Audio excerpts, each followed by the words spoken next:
Hi guys, मैं हूं कमल कुमार और आप सबका स्वागत करता हूं अपने यूट्यूब के चैनल मैथ्स प्लस क्लासेस पर।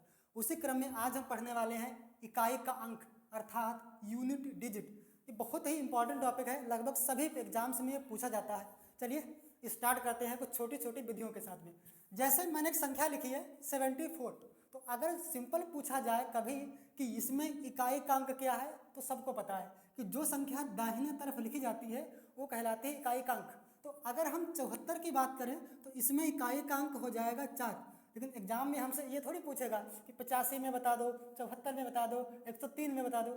वहाँ तो सवाल भी बड़े होंगे और संख्याएं भी बड़ी होंगी। उसके बावजूद पूछा जाएगा कि इस सवाल को हल करके बताओ इसके उत्तर में इकाई का अंक क्या आएगा। चलिए कुछ हम एग्जाम्पल लेते हैं और उन्हीं से समझते हैं कि इसमें इकाई का अंक क्या आता है और इकाई का अंक होता क्या है। जैसे 4, 6, 7, 3। अब इसमें अगर पूछा जाए कि इकाई का अंक क्या है तो इसमें इकाई का अंक कहलाएगा 3। ये क्या कहलाएगा? इकाई का अंक, क्योंकि ये लिखा गया है दाहिने तरफ। उसके बाद अगर हम इस 7 की बात करेंगे तो ये कहलाएगा दहाई का अंक। ये क्या कहलाएगा? दहाई का अंक। उसके बाद अगर हम 6 की बात करें तो ये क्या कहलाएगा? ये कहलाएगा सैकड़ा के स्थान पर लिखा गया, क्योंकि सैकड़ा की पोजीशन है तो ये क्या कहलाएगा? इसी क्रम में अगर 4 को हमसे पूछा जाएगा तो ये कहलाएगा 1000 के स्थान पर लिखा गया, तो ये संख्या कहलाएगी 1000 के स्थान वाली। लेकिन हम पढ़ने वाले हैं केवल इकाई का अंक, तो हमसे हर बार पूछा जाएगा इकाई का अंक बता दो।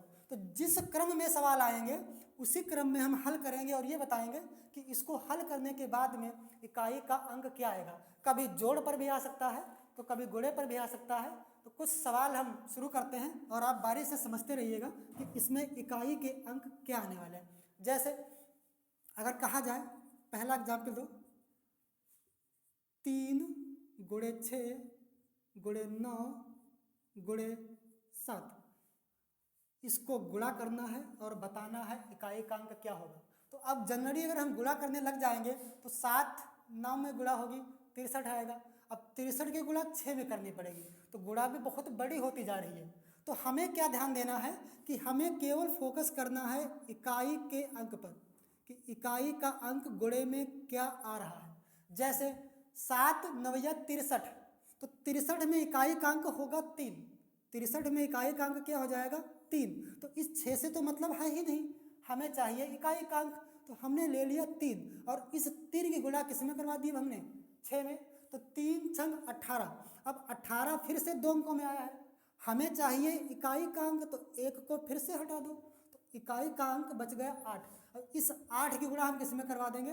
3 में। तो 8 तिरिक 24 और 24 में हम बता देंगे कि इकाई का अंक क्या हो जाएगा। तो इसमें उत्तर हमारा आ जाएगा 4। ऐसे ही सवाल करने हैं कि जैसे हम मल्टीप्लाई करेंगे तो दहाई का अंक छोड़ते रहेंगे, हमेशा इकाई का अंक उठाएंगे और आगे मल्टीप्लाई करते हुए फॉरवर्ड करते रहेंगे।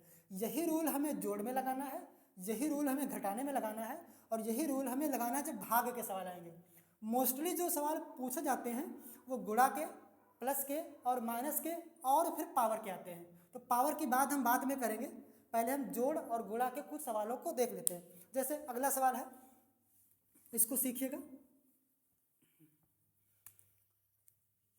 7 गुणे 8 गुणे 3 और गुणे 2। बहुत ही छोटा सवाल मैंने लिया है, आप केवल सीख लीजिए, सवाल मैं बड़े भी करवा दूंगा। 3 दूनी 6 और 6 में तो एक ही अंक है तो 6 हो जाएगा और 6 8 48। 48 में 2 अंक है 4 और 8, लेकिन 48 में इकाई का अंक है 8, तो 8 7 56। 56 में इकाई का अंक आ जाएगा 6। तो हमसे पूछा था इकाई का अंक, तो हमारा इकाई का अंक आ जाएगा कि 6 अंक इकाई का है। तो इसमें हमारा उत्तर क्या हो जाएगा? 6 हो जाएगा। मतलब हर बार हम सिंगल डिजिट को ही लेंगे और आगे गुणा करते हुए फॉरवर्ड करते रहेंगे। क्लियर है? नेक्स्ट देखते हैं कि इसमें क्या आने वाला है। जैसे 74 गुणे 356 गुणे 79 गुणे 18। अब संख्याएं बड़ी हो गई हैं तो गुणा और भी मुश्किल होगी, लेकिन हम केवल एक ही अंक का यूज करने वाले हैं, केवल इकाई का अंक। तो 8 की गुणा करेंगे हम 9 में, 8 9 72। 72 में इकाई का अंक 2 आएगा, 2 छंग 12। 12 में इकाई का अंक फिर से 2 आएगा, तो 2 चक्कू 8। तो इस पूरे की गुणा करने पर जो भी आएगा उसका इकाई का अंक क्या हो जाएगा 8। अब खुद सोचो कि अगर 356 की हम 79 में गुणा करेंगे तो पूरा समय इसी में जाएगा, लेकिन अगर हम इकाई के अंकों की ही गुणा करते रहेंगे तो केवल हमें इकाई का अंक कितना मिल जाएगा 8 मिल जाएगा। क्लियर है? चलिए कुछ सवाल और देखते हैं और खुद से करके देखो क्या कर पा रहे हो कि नहीं कर पा रहे हो। कुछ हम बड़ा सवाल उठाते हैं, जैसे 439 गुणे 856 गुणे 952 गुणे 48। फिर से वही रूल लगाना है, किधर से भी शुरू कर लीजिएगा, हमें मल्टीप्लाई केवल इकाई के अंक की ही करनी है। तो 9, 6, 2 और 8, 9 छंग 54, 54 में इकाई का अंक 4, 4 दूनी 8, 8 में तो एक ही अंक है, तो 8 अठाई 64, अट्ठो अट्ठो हो जाएगा 64, 64 में इकाई का अंक आ जाएगा 4। तो हमसे पूछा था इकाई का अंक, तो हमारा उत्तर क्या हो जाएगा सिर्फ और सिर्फ 4। क्लियर है? ऐसे ही हम करते रहेंगे, चाहे प्लस के सवाल हो चाहे गुणे के सवाल हो। अब हम हल करेंगे उसी ट्रिक के साथ जो पहले किए थे। देखते हैं गुणा करके क्या था।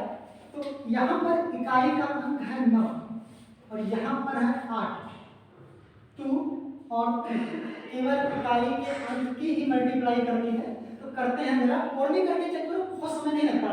9 8 72, 72 में इकाई का अंक 2, 2 दूनी 4, 4 तो सिंगल है तो 4 ही रहेगा, तो 4 3 12, 12 में इकाई का अंक क्या आ जाएगा 2। तो फिर इसका उत्तर अंतर में आ जाएगा इकाई का अंक। क्लियर? एक गला करके देखो, 9 5 45, 45 में इकाई का अंक 5, 5 7 35, 35 में इकाई का अंक 5, 5 दूनी 10, 10 में इकाई का अंक 0। तो फिर इसका उत्तर क्या हो जाएगा 0 हो जाएगा। ऐसे भी एक बात बहुत ध्यान देने योग्य है कि जब इकाई का अंक 5 है और कोई भी सम संख्या आएगी तो गुणा करने पर हमेशा 10 ही आएगा या 0 आएगा। अब इकाई का अंक अगर 0 है तो किसी भी सवाल में मल्टीप्लाई करवाओगे वो पूरी संख्या को 0 कर देगा। तो इसमें जो 0 सही है, बिल्कुल सही ऐसा ही आएगा। अगले सवाल की बात करें तो 4 5 20 और 20 में क्या आ गया 0। अब 0 की मल्टीप्लाई तुम चाहे किसी भी सेना में कर दो, किसी भी संख्या में कर दो, भले ही ब्रैकेट में अकबर की सेना को बंद कर दो, उसकी भी सेना को क्या कर देगा ये 0 कर देगा। तो फिर इसमें इकाई का अंक क्या अंतर आ जाएगा 0 आ जाएगा। Thank you. इसके आगे के सवाल हम अगली वीडियो में देखेंगे।